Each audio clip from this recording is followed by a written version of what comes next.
leen gërëm d'abord li ma commencé ci waxtaan bi tey point d'information bi ma def parce que dama def benn daje presse sénégalaise bi pour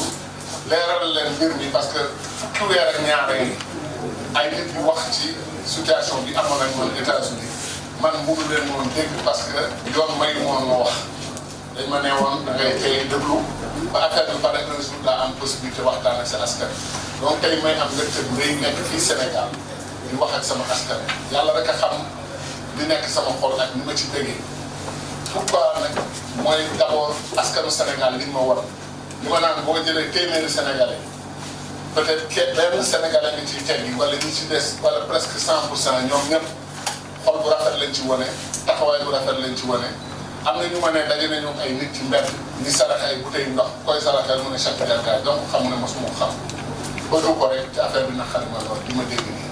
donc loolu boo ko amee da ngay sant yàlla ay église ci suñu réew fii def ay messe di ma ñaanal fële ci arbre sacré suñu bopp séeréer yeeg def satigi yi def nañu ay ñaan ñoom tam jëmale ko ci man.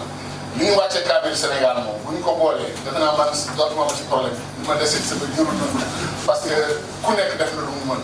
ñaan yooyu yëpp nag yàlla daf ko ant dama cee jot boole ci nag yàlla ci boppam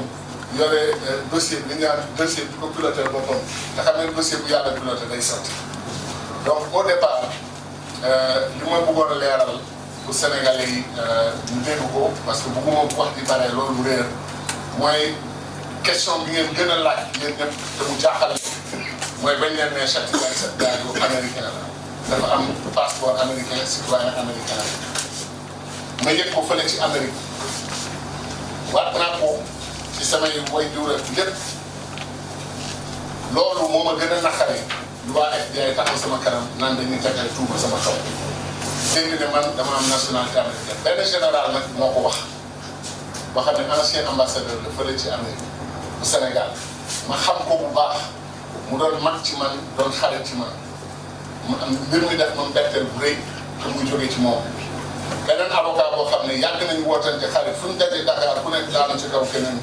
moom te mu taxaw wax la même chose que général mais kaawu Gadio bi ko jafeel mooy citoyen américain la ci américain yi la bokk donc vraiment affaire am seen ko compliqué. naka la kilifa bu gëm yàlla respecté yàlla am cër. ci doomu aadama nag ngay mën a wax loo xam ne buuru la mosoo gis passeport bu Gadio mosoo gis certificat de nationalité mosu la ko wax kenn mosu la ko wax da ngay xëy génn sa néeg woo média yi ñëw nga wax li ngay wax naqari na ma nag ba fu mu mën a yem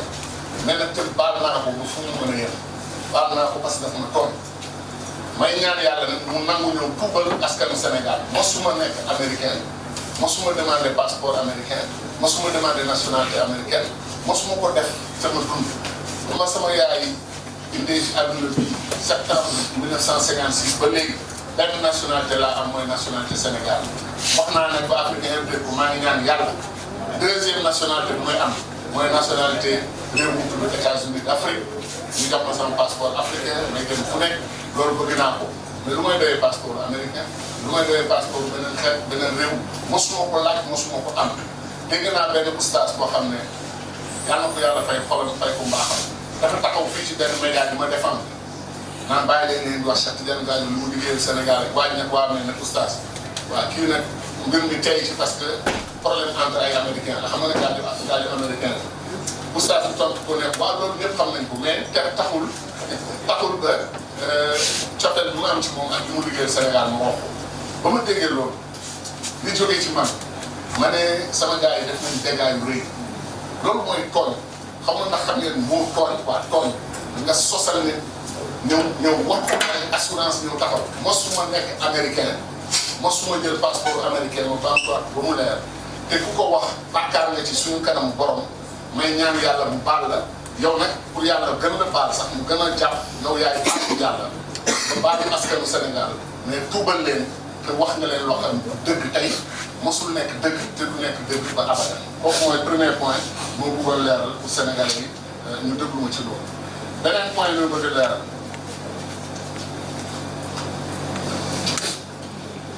waaye ñu ne Cheikh Tidiane Gadio dañ ko fay presque ñaari 200 millions $400,000 pour mu naka la ñuy corruption waaw guerre waaw ñu ne daal que Cheikh Tidiane Gadio dafa yóbbu ay chinois fële ca Tchad dem ci biiru réew ma pour jéem a guerre njiitu réew ma pour mën a donc am ay contrat pétrolier bu ñu fi génn fële. li ma waxul sax en français ma wax ko en wolof ñu gën a leer yàlla moo def sama diggante ak président Idriss Déby relation bu extraordinaire au plan humain fekk naa ko situation yoo xam ne muy diriger ay opération militaire gars yi di guerre fële ñu tegal ko machine mu koy coordonné ñoo ko gars yi ñëw na mu bàyyi loolu yëpp ñëw ci man gars yi ne ko lii mosuñu ko gis buy def yi kenn ñemewu ko jege mais comme nee na ku fi ñëw nañ ko ko déye rek mu jóg taxaw ñëw embrassé ma expliqué ma ne ko mënoon ko toog monsieur le président bañ a ñëw dem na isolé wu fële ci village am mu ne ku fa ñëw ci gouvernement bi dàq na boo yegg si bu ñu waxee ñëw pare nga ci gouvernement bi premier ministre sax mu ne bu fi teg sa tànk après par erreur mu jox ma benn date na ma ñëwal N'Djamena ma ñëw gars yi na ma président dafa isolé wu 1 mois de retraite spirituelle bu gis kenn dafa dem wéet ak boromam yore pour sama yére bu gis kenn maa ngi leen gaa dama dellu gaa yi ne non de xaar ñu téléphone mu yónnee avion présidentiel jël si ma pour ma fekk ko foofu ma mon frère loolu moo la gisee damay kontaan yàlla moo def loolu kooku lu ma koy géré lu ma ko naan dem naa wax ak moom ne ko président dimbaleel Mali mu ne waaw mais man bokkuma CEDEAO man Afrique centrale laa bokk kenn woowu ma lu may xëy di dem ay dëkku jàpp ma ne ko président bu gars yi paree Mali Niger lañ jël bu ñu paree Niger sa dëkk lañ jël yow yàlla moo la may chance boobu dimbaleel Mali mu ne mon frère dinaa ko xool mais man kenn woowu ma dem RFI rajo France Internationale 2 janvier xaw ma lancé un appel au président Déby et aux troupes d'élite du Tchad de venir aider le Mali. Grand frère bi envoyé un message appel bien reçu merci le lendemain il paraît président ITK woo ko waa CEDEAO woo ko mu takk ay bagages mu jëli Mali boo xam ne ma ñëw ne ko Boko Haram bi mu ngi décimé Nigéria te mu ngi lew ci biir Afrique de l'Ouest président il faut faire quelque chose quelque temps après mu jël décision dugg Nigéria dem ci forêt de Sambisa bi affaire bi nekk dem foofu détruire commencé détruire force Boko Haram ba après am na yeneen yu ci am yoo xam ne mënu ma ko mu finalement mu génne ay tur ñu ngi Boko Haram jëlaat na affaire ku la déggale noonu jox la cër boobu ci pouvoir di la demander ay conseil loo koy doyee guerre bi indi ay 400 000 dollars ay 2 millions dollars amul benn sens wax jooju la gars yi yëkkati woon am nag ñu leen ci jàppale fii ci Sénégal ba ko gëmloo Sénégalais mosuma ko def te du ma def lu mel noonu président boo xam ne ay guerre lu toll na guerre boo ko conseillé wax ko ñu leen di ay doomu réewam ñu dem foofu ñu leen di boom pour la cause africaine loo ko doyee guerre naan ko ay defal yi ay 400 000 dollars ay ñu ñàkk fayda yi donc wax jooju dañ ko war a teg ci suuf parce que amul benn sens am na benn journal du Sénégal nag bu gën ne mbir mi nañ def attention bu 200 millions de dollars 200 millions de CFA 200 milliards la ñu fay gaal américains yi ñu doon xuloo mais chinois yi dañu jox président wu Tchad 2 millions de dollars maanaam 1 milliard ñoom ñu ne ci 1 milliard boobu man fay nañ ma si 200 milliards ma ne baax na lii Sénégalais yi dinañ ko régler seen bopp.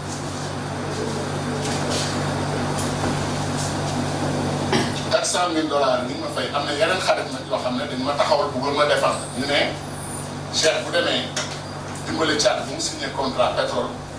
boo xam ne xaalis bu bare ay milliards génn ci c'est normal ñu fay ko 200 millions mais leen seen wax sax rafet mais man dama jotul yegg ci commission bi malheureusement pour moi parce que contrat bi ñu doon wut presque 3 milliards de dollars 3 milliards jëm kaw imaginez 3 milliards de dollars boo ci amoon 10% 300 millions de dollars 150 milliards am na loolu bu mu ko amoon El Hadj Diouf ak man dootuñu am benn problème bu ngeen nekk candidat président sax mu financé ko parce que sama waay même buñ ci joxoon 1% moom laa wax procureur américain yi ñuy rey quoi mais lu taxoon nga xër ci affaire bu bëggoon mu sotti buñ ci amoon 1% de 3 milliards mooy 30 millions de dollars mooy 15 milliards kon yéen ñëpp seen affaire baax parce que man lu ma am dama koy séddoo nii mais yàlla def na yéen ñu foofu marché wul transaction amul deal bi amul mais li ñu wax noonu ñu ne bu defoon loolu war nañu fay commission wax nañ dëgg commission lu ci nekk boo ko liggéey ñu fay la ko mais man li ma fay mooy consultant ñu fay la say honoraire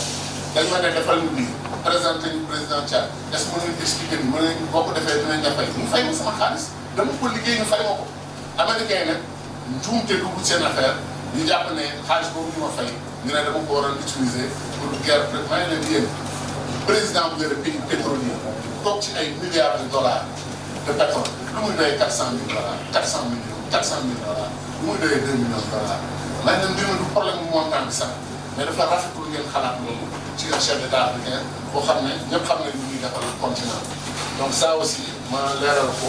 loolu amul. gars yi ñu ne dama jëm a dugal mooy blanchir xaalis maanaam dama jëm a nëbb fay la ñuy xool bi ma ko dugalee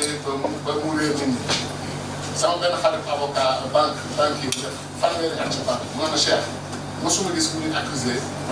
réeral sa xaalis ci biir sa compte bi nga xam sa tur moo ci nekk ak sa turu partenaire sant gaal ñu ne nga ciy envoyé xaalis di ko blanchir dafa amul benn sens boobu moo ko gars yi américain maa ne ko da ngeen a juum ba pare xaalis bi ñu gagné ci contrat bi une partie dañ ko yónnee États-Unis parce que loolu dafa doon jàng foofu ñu koy jàppale ci njàng yónnee ko États-Unis suñu compte Citibank mooy jëlee xaalis booy blanchir di ko nëbb di ko envoyé Citibank Washington donc gars yi bu ñu xoolee loolu ñu jël blanchiment bi def ko fële après ñu continuer yeneen point après gars yi ñu ne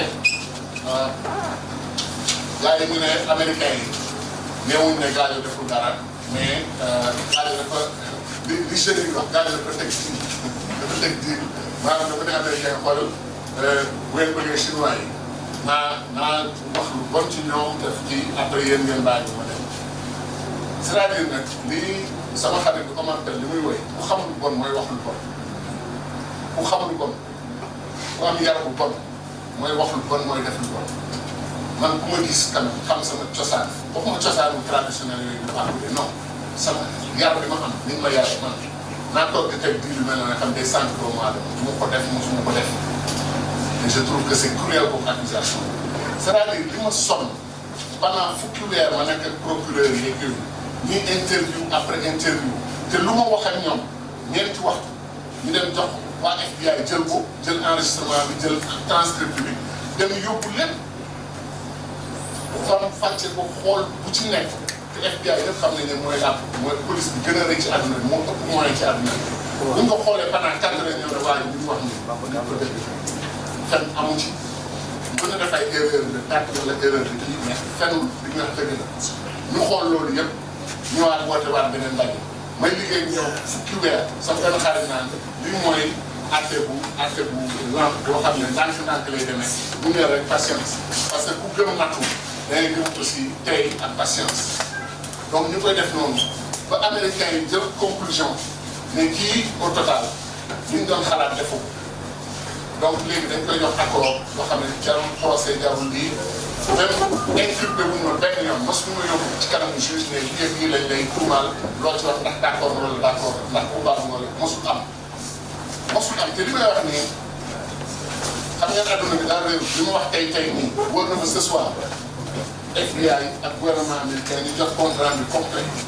mën nañ ko jotee sax ci saal aw ma ci benn problème parce que duñ ma woo mukk naan ma seen lii da nga ko changé wala lii nga wax ni jamais parce que li may wax nii wax naa leen ko ba pare face à face boo xam ne li yàlla def jour bi ñu defee arrestation dama leen ne dama bëgg wax ak nit vraiment bon bu ma xaar sa avocat ma ne la xaaruma avocat parce que li ngeen wax dafa metti ba nga xam ne dama bëgg ñu leeral ko léegi ñu xam ngeen lan ngeen may tuumal maa ngi doon xalaat yeneen ñu xëy naan ma ay ba ngeen demee caa da ngeen def li ngeen leen maa leen je suis désolé li ngeen wax nag xëy na moom fi nga xam ne yem te dama bëgg ngeen noté ko seen këyit li ngeen wax yëpp weddi naa ko ba ci kanam yàlla mosuma def ci acte de corruption mosuma dugg ci ay blanchiment de luubal xaalis xaw ma yooyu def naa fukki at ministre des affaires étrangères au Sénégal lu ma 300 milliards jaar na sama loxo ba tey kenn mënul taxaw ne chaque année jël 1000 francs def ko ci poche parce que gëmu di samay valeur maanaam donc sur cette base là da ngeen a def erreur te j' espère que daay nangu corriger erreur bi parce que yàgg naa liggéey seen réew booy ko weddee laaj leen seen kilifa réew yi ñoom ñëpp xam nañ di Condoleezza Rice di xam Colin Powell di Hillary Clinton ku ci nekk am na yu ma def ak yow respect ak considération lañ nga am ci man te xam na ne yooyu du ma ko def donc ñoom ñu noté ko waxtaan boobu na nga xam ne waruñu koon def parce que Amérique doo wax ci say avocat taxawul ba ma ko defee yàlla moo ci dugal loxo def wax lépp tegu ci yoon te dañ ma filmé enregistrement rajo filmé ba ma demee ñu teg bande bi teg seen patron yëpp ñu teg vidéo bi ko xool te xam ngeen FBI li ñuy def gis nga li ñu naan psychologue ñi nga xam ne dañu spécialisé ci body language sa yaram c'est-à-dire booy fen sa tuñ yi di lox wala sa bët yi di tremblé wala sa yaram bi am lu ci changé lépp dañ koy noté bu neexee ñu def ko pause def ko gros plan examiner ko bu ñu paree ne expert psychologue bi waa ji li muy wax est-ce que dëgg la du dëgg mais li muy wax yëpp dëgg la wala mu ne li muy wax dara du ci dëgg boo xoolee body language bi ni muy comporté yoo nga xam ne dëgg yooyu yëpp méthode yooyu dañ ko am ma defal ñoom ñeenti waxtu te ñu fan waxtu genn wàll lañ def ñeenti waxtu ba ñu xoolee cassette bi ñoom seen bopp mbir mi jaaxal leen sama avocat nee leen ma leen da ngeen doon wax ak Cheikh Tidiane moo ko indi tant que cassette bi ngeen vidéo bi ngeen man tam xool moom gaa yi jox ko vidéo mu xool ko ne ma sëñ bi bu ko defati na nee na gàcce nga la waxtaan bi am na solo lool fu mu nekk man sama bopp sa avocat laa woon rek parce que dañu dénk sa dossier léegi nag devenir man léegi sa militant dama lay jàppale ngir yàlla parce que dama jóg ne affaire bi erreur bu mag la gars yi def te tôt ou tard dinaa leen ko prouver donc vraiment félicitation ne bu ko defati kenn du toog ak gars yi rek pendant 4 heures ngay wax rek ñuy noté di la enregistré mën nga dugal sa bopp sax wax lu ëpp mais mu ne bii yàlla moo la jàppale da nga tey yaa ngi kal amoo dara lu la kii lu la gêné ci ni ngay waxee te li nga wax yëpp da nga ko teg ci yoon am na question bu ñu la posé moom 10 fois ci façon différente mu ne presque chaque fois même réponse bi nga joxe donc gars yi noté waxtaan boobu ñu defoon répété nañ ko ma 6 fois chaque fois gars yi ñu ne fee yi mosuma ci changé li ma mos a nettali loolu laa répété waat naka la mbir yi demee ak li ma ci concerné gars yi jël décision nag américain yi mais gars yi li ñu ko doon tuumaal affaire bu $2 millions yooyu chinois yi jël ko yóbbu Tchad gars yi nekk di yóbbu ko fekkewu ko te bokk ci te mbetteel la amoon ci moom comme ni mu amee mbetteel ci président Tchad parce que président Tchad daf leen a mere ne leen lii bu mu ñaar pourquoi vous pensez que tous les dirigeants africains sont corrompus que ce soit la dernière fois et je vous demande pour qui vous prenez-vous et pour qui me prenez-vous ça c'est une belle expression boo xam ne nekk leen wax na fa américain président Tchad noonu la réagir kan ngeen teg seen bopp ak kan ngeen ma teg yéen bay ñëw fi ñu jël xaalis di ko taxancee cadeau moo koy ñëw bu mu ñaar et que sama réaction man moo doon envoyé soldats yi ñu dem jëli leen delloo leen aéroport dugal leen seen avion expulsé leen Tchad mooy loolu moo doon sama première réaction sama chef de cabinet directeur kat moom ne président xarum droit bu nekk wala sa xarit bi Cheikh Tidiane daa di ngeen waxtaan ci avant ngeen jël décision donc loolu moo indi américain yi bu ñu xoolee lépp ñu ne gars yi xamutoon daal yëngu ko fekkewul ko ñu dañu tegee tuuma boobu dem na jeex na loolu ñu ñëw may ma accord defal man accord mais léegi arrêté nañu poursuite yëpp arrêté nañu accusation yëpp am ñu taxaw Sénégal mais loolu du fi am gars yi dafa teg diir loolu tamit tooñal na tooñ maanaam tooñ pulaar yi ñoo traité tooñ na loolu tooñ mais ñoom tamit baal naa leen alors ñeneen ñi ñu ne boobu moo doon troisième quatrième ok voilà après année cinquième après ñu ne ñoo même bu tegul di américain dañ ko ne da ngay ñëw nga témoigner contre docteur boobu bi nga xam ne yéen ñaar lañu accusé woon comme ça boo témoigner docteur boobu ñu bàyyi la nga dem yàlla xam nga ne wax naa ko waxaat li ma dajeeg ñoom ñëpp presque tout docteur boobu moo si man lañ doon seet ndax li ñu may tuumaal def naa ko wala def ma loolu moo doon seen concentration mosuñu ma presque laaj yow est-ce que xalaat nga ne docteur boobu moo def lii la moo ko tey parce que docteur boobu ci benn délégation de 5 personnes la bokkoon am na kenn ku ëppoon grade ci seen délégation donc loolu wóoru leen woon te jéemuñu ko xam ñoom docteur boobu dañoo moom problème Uganda am moom problème beneen dëkk bu tudd Antique dëkk bu tudd Antique boobu nag def naa sax ci li ko gën a yàqal boobu si la bokk boobu je l'ai pas dit en français mais cas bu Antique boobu dañ ko malheureusement enregistré gars yi ñëw ba tur naa ñu teg enregistrement muy wax ak beneen ministre des affaires étrangères bu Antique après ñuy wax affaire bi am lu ñu wax ba nga xam ne c' est pas bon pour nous te kooku sama yoon nekk c' était pas mon problème à moi li may expliqué man mooy sama waxtaan ak gars yi mos ñu ma laaj ne ma boo ñëwee tribunal na nga wax dara comme ça docteur xam naa leen ma dama ne docteur Gaye li ngay wax def ñu nur woon ni lii mooy dëgg ci li xawoon foofu léegi li ñu lay ñaan au lieu ñu ngi def di ko nettali peut-être dinañ la soxla pour yow nga ñëw nekk leen ko sa bopp peut-être duñ la soxla aussi nañ la notifier de leen sa may leen d'accord donc ma ne leen mais est-ce que vous savez que am na presse bu ne Sénégal li tax ñu signé accord bi mooy que da leen ma demandé ma témoigner contre docteur O dama ko trahir moo tax ñu kii waaye ñoom mais yow ñun ñooy procureur yi juge yi nga xam ne ñun ñoo topp docteur O yow toppoo ko sa yoon nekk ci sant ñu la nga ñëw wax lu koy daaneel wala lu koy defaral wala lu koy yàqal sa yoon nekk ci loolu yow li ñu la sant mooy lan moo passé wu te nga seede ko est-ce que mën nga ko wax te dem sa yoon ndax ñun mën fexe ba mu nekk coupable wala yooyu sa yoon nekk ci wax jooju leerul Amérique dafa am loolu li ñu naan testimony mën na Sénégal ak suñu système dañu naan témoin à charge ak témoin à décharge peut-être sax Amérique loolu tam am na mais man ci li ma xam man dans mon cas ñëwuñu ma yàqalal docteur wala defaral docteur tudduñu ko jëmul sax ci loolu ba mu lay tribunal jour boobu docteur ba mu ne ma nuyu ma delloo ko nuyu ko avocat ba mu may interroger avec beaucoup de politesse et de respect la ma doon interroger et c'est normal mu lay interroger parfois dina jéem a tarxisloo yooyu tout ça parce que moo koy arrangé dans son cas mais même loolu ba procédure dellu see laajaat ma ay questions de précision juge bi daf ko jox parole ne ko est-ce que mën nga deuxième tour mu ne non merci donc juge bi ci boppam dama fàtte ma daf ma jël en sympathie ba nga xam ne muy waxtaan ak man ci biir procès bi de temps en temps pause bu defee mu commencé di ma poser ay questions finalement maag moom ñuy waxtaan Kéba Mbaye comme le plus grand magistrat africain ba mu jël turam ne ma bindal ma lépp ne ma kii nag fait tout pour présenter ma ko ma ne ko malheureusement génn na àdduna ma ne c'est pas possible ma ne ko liiral ay bindam parce que affaire oxaada yooyu la bëggoon ma koy expliquer lan mooy oxaada juge bi ci boppam pour dire que gars yi considéré wuñ moom ku bokk ci procès wala ku ñëw pour yàqal wala defar mais man le fait que ñu génne sama dossier ci cas lañ ma ne li nga wax dafa nuróog loo xam ne nit ñi mën nañ ko gëm ñëwal waxal ko sa bopp loolu rek nit ñi doon foofu donc sama gars yi pour leeral point boobu dernier point bi mooy gars yi tooñ suma xarit bi suma frère du président Macky Sall gars yi ko tooñ bi mooy lan ñu ne Macky moo woo ñoom Trump ne leen sa waa ji dama ko soxla ndax élection yi est-ce que mën ngeen arranger delloo ma ko waa donc ñu ne Macky moo libéré gaañu Macky moo wax ak américain yi trouvé arrangement li ci injuste boobu moom daf ma reeloo mais naqarlu ma ko dama ça m'a fait rire parce que lu tax mu reeloo mooy procureur bi yore sama dossier Tom Mackey moo yore dossier avocat Trump ak ay doomu Trump yi muy jéem yóbbu kaso ku bëgg yóbbu sa doomu kaso nañ la woo naan la président Sénégal nee na nga dimbale ko ci gaañ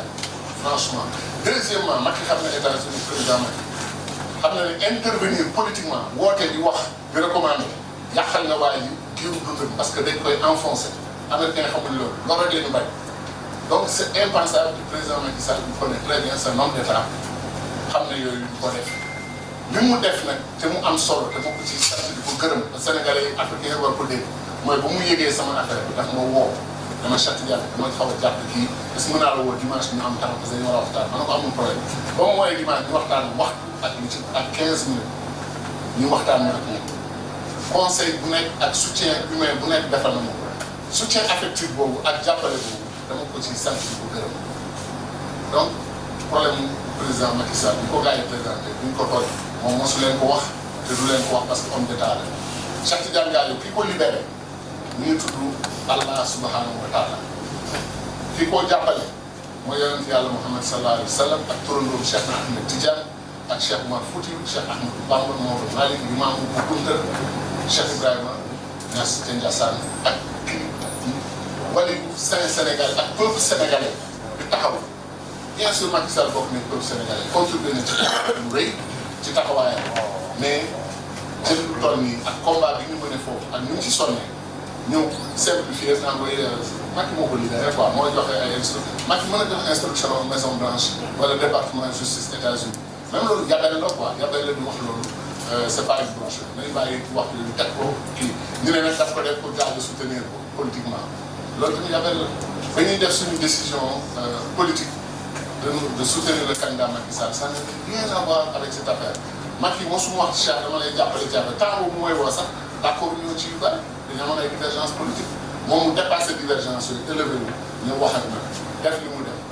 ma respecté ko ci loolu donc gars yi wax ji nañu xool fi ñu koy teg donc vraiment bu ma guddal trop yàlla may nañu ndam dañuy dellu si suñu réew kontaan ci li ñu dellu si suñu réew mais ci biir yoon voyage bu may ñëw maa ngi doon réfléchir dama ne woon ñi ma tooñ yëpp ñi wax lu ñaaw yëpp ñi ma sosal yëpp dama leen di baal ci xol bi set bi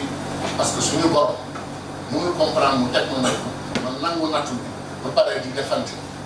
di mere ñi fii di ñëw di xuloo du ma ko def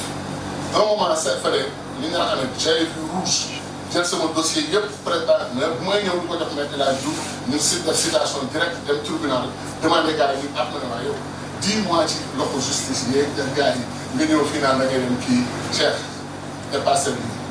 te yow yaa ngi woote fu nekk réconciliation nationale Sénégal dañ dafa jot ku nekk li mu def ci xolam bu baax mu teggi ko teg ko fële ñu waxtaan suñu biir sauver notre pays on va vers un pays pétrolier et gazier on devient vulnérable ñëpp ñi ñuy bëggal jàmm dafay wàññeeku ñi ñuy bëggal musiba gën a yokk il est temps ñu joxante loxo en tant que fils de ce pays de femme fils et filles de ce pays ñu dem ensemble man loolu laay prôné may sant suñu borom bu baax li ma delloo si jàmm ak salaam di leen gërëm leen ñëpp ci seen taxawaay ak seen contribution gërëm naa nag presse Sénégal mu leer ñëw ma fi ci conférence de presse bi tey pour critiquer la presse du Sénégal au contraire nee naa 99,99% de la presse sénégalaise est patriotique ils se sont battus pour moi bu leen ñu ci amul leen wóor sax ñu bañ a wax ñu leen gën a ñeneen ñi rek yóbbu nañ ma Panama wala ba ci ay Panama Papers bu doon ci ay vente daal lu nekk def nañ mais comme suñu borom moo ëpp doole ñoo xam ne moo leen sàkk ce qui est naturel suñu borom defal na ma lii ma koy sant di ko gërëm di leen sant yéen ñëpp wasalaam